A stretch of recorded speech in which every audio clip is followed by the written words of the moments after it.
Korean researchers just completed one of the most comprehensive cell phone radiation studies ever conducted. They exposed rats to radiofrequency radiation for nearly their entire lifespans at the exact level considered safe by international guidelines. The surprising result? Zero increase in cancer rates.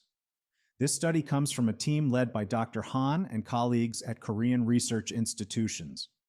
They wanted to verify the controversial findings from the National Toxicology Program, the massive United States government study that found increased cancer rates in rats exposed to cell phone radiation.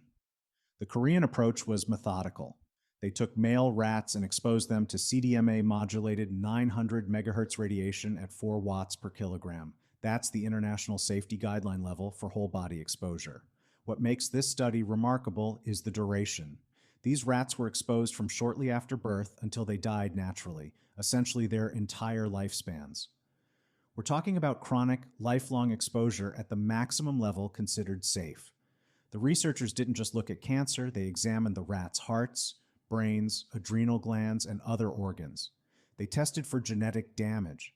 They analyzed blood samples and tissue samples with rigorous scientific protocols. The results were clear.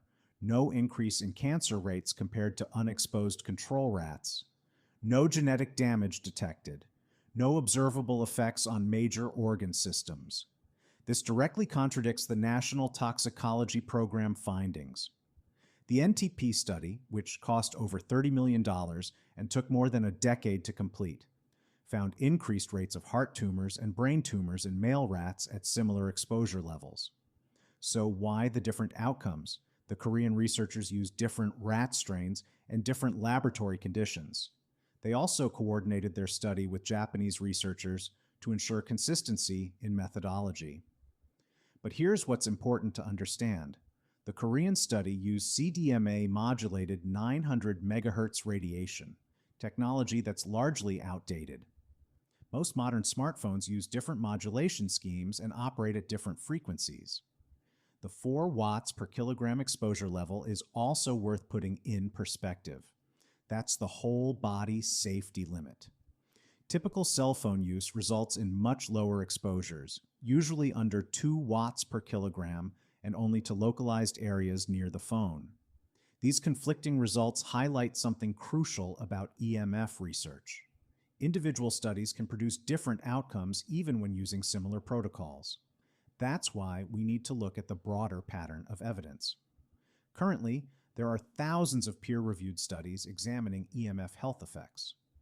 The weight of evidence suggests that EMF exposure may cause biological changes at levels far below current safety limits, though the specific health implications remain under investigation. So what can you do with this information? First, remember that absence of evidence isn't evidence of absence. This single study doesn't prove cell phone radiation is completely safe. It adds one data point to an ongoing scientific discussion.